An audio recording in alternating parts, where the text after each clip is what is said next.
ক্ষমতার পট বদলেছে 1 বছর প্রায়, তবে আইনশৃঙ্খলা পরিস্থিতির উন্নয়নে জন আকাঙ্ক্ষার প্রতিফলন হয়নি, বরং কিছু ক্ষেত্রে হয়েছে অবনতি।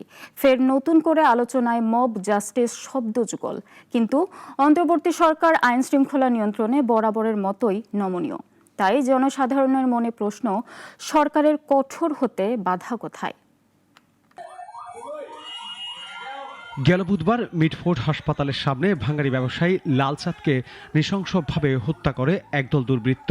আর শুক্রবার চাঁদপুরে খুতবায় ক্ষুব্ধ হয়ে মসজিদের ইমামকে কুপিয়ে জখম করে বিল্লাল হোসেন নামে একজন।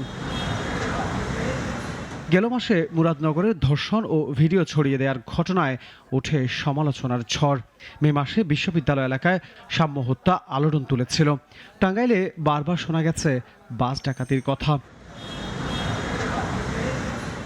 এইসব ঘটনায় দেশজুড়ে আইনশৃঙ্খলা পরিস্থিতি নিয়ে বিরাজ করছে অশান্তি। প্রশ্ন উঠছে আইনশৃঙ্খলা রক্ষাকারী বাহিনীর সক্রিয়তা নিয়েও। সারা দেশের বিভিন্ন থানায় দায়ের হওয়া খুনের মামলার তথ্যের ভিত্তিতে অপরাধ পরিসংখ্যান তৈরি করে পুলিশ সদর দপ্তর। তাদের পরিসংখ্যান বলছে, চলতি বছরের জানুয়ারি থেকে জুন পর্যন্ত সারা দেশে 1930 জন খুন হয়েছেন। এর মধ্যে জুনে চলতি বছরের সর্বোচ্চ খুনের ঘটনা ঘটে 343টি। সাধারণ মানুষ বলছেন, ক্ষমতার পট পরিবর্তনের পর অন্তর্বর্তীকালীন সরকার আইনশৃঙ্খলা পরিস্থিতি নিয়ন্ত্রণে নমনীয় ছিলেন। তাদের প্রত্যাশা, পরিস্থিতি উন্নয়নে ব্যবস্থা নেবেন সরকার। সাবেক সরকার প্রধান শেখ হাসিনা ভেঙে গেছে, তারপরে ঢাকা শহরে আমার মনে হয় না এমন কোনো থানা ছিল যে থানাটা আক্রমণের শিকার না হয়েছে। তো আইন শৃঙ্খলা বাহিনী কিন্তু ওইখানে তারা সম্পূর্ণ ভেঙে গেছে। আমাদের পুলিশ প্রশাসন বর্তমানে সম্পূর্ণ ইনঅ্যাক্টিভ আছে, যেটা আমরা লক্ষ্য করতেছি। তো এই জায়গাটা আশা করছি যে আমাদের স্বরাষ্ট্র মন্ত্রণালয় আর একটু গভীরভাবে দৃষ্টিপাত করবেন।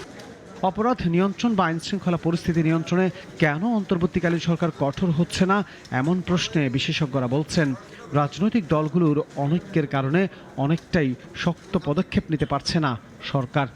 বর্তমান সময়ে পুলিশ যে একটা ক্রাইসিস সিচুয়েশন তারা ফেস করতেছে, যখন কোনো একটা কাজ করতেছে, কাউকে অ্যারেস্ট করতেছে, তার কিছু কোহর্ট, তার কিছু গ্রুপ এসে থানা অবরোধ করতেছে বা পুলিশদেরকে আপনার থ্রেট করতেছে, তাহলে পুলিশদের জায়গায় মনোবল তাদের ভেঙে যাচ্ছে।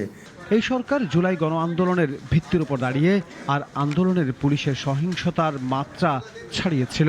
তাই সরকারের নীতি নির্ধারকরা বারবার বলছে নমনীয় পুলিশের কথা। এই নমনীয়তায় কাল হয়ে দাঁড়িয়েছে মনে করছেন অনেকে। আনোয়ার হোসেন, নাগরিক, ঢাকা।